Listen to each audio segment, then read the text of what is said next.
مرحبا. هذا الأسبوع حابة أحكي عن التأمل. هذا موضوع مهم كتير وبنسأل عنه كتير، وأنا إلي سنين طويلة بعمله وغير من حياتي. للي بيحضروني كل أسبوع أهلا وسهلا فيكم، وبشكركم على متابعتكم والكومنتس اللي بتحطوا لي إياها.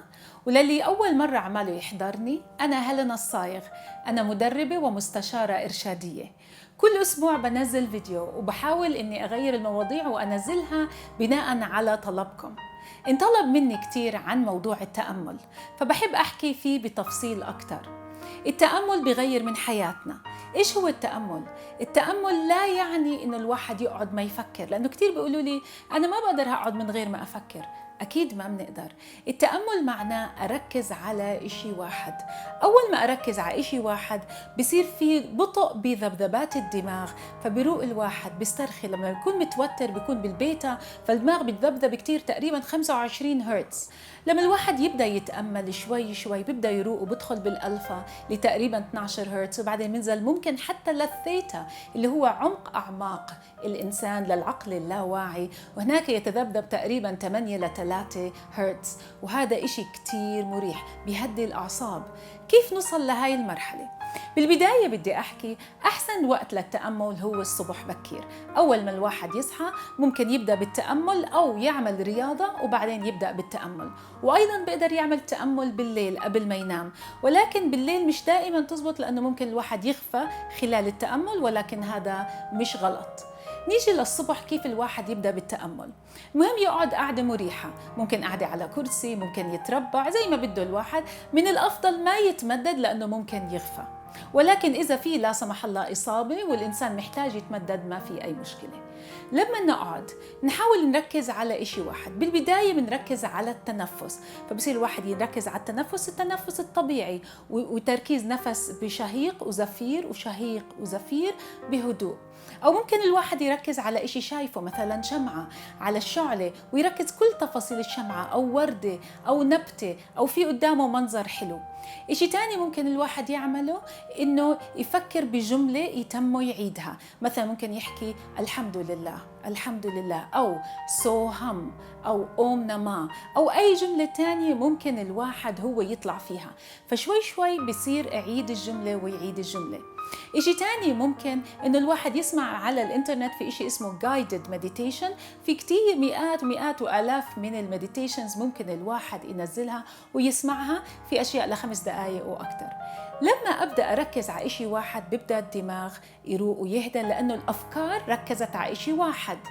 ممكن جدا الواحد يشته، طبعا هذا رح يصير، رح يبدأ الواحد يفكر ب20 إشي بنفس الوقت. مش مشكلة، يترك هاي الأشياء ويرجع يركز على الإشي اللي بدأ يركز عليه. فمثلا يرجع يركز على النفس. لنفترض إنه الواحد فكر إنه تذكر ما بعت إيميل، أو في شغلة ما عملها، ما بنقوم نعملها، بنحكي بس أخلص بعملها. لا تسقطوا الأحكام على اللي بتفكروا، يعني لا تراقبوا اللي بتفكروا، اتركوا الأفكار تطلع. حسيتوا بوجع بالجسم، اتركوا الوجع، احكوا خلص كل شيء تمام. ممكن توجهوا النفس لمكان الوجع، وما تقعدوا تفكروا كيف إنه أنا بدي أقوم وبدي أعمل وبدي أعمل. شوي على شوي لما تبدوا تركزوا شوي على شوي بصير الموضوع أسهل وأسهل وأسهل. حتى بنسمي الدماغ زي العضلة، إنه زي كيف واحد بيروح على نادي الرياضي بده يرفع 60 كيلو، بيكون صعب، بيبدأ 5 كيلو وبعدين 10 15 20، مع الوقت بتصير أسهل وأسهل. وكمان التأمل مع الوقت بصير أسهل وأسهل، ومع الوقت بتصير تحس بالفايدة كتير. أول ما نبدأ التأمل ممكن الواحد يشعر بالانزعاج، ممكن الواحد يشعر بالتوتر لأنه مش قادر يعملها. لا تستسلموا، كل إشي بالبداية رح يكون شوي صعب، ومع الوقت بصير أسهل وأسهل.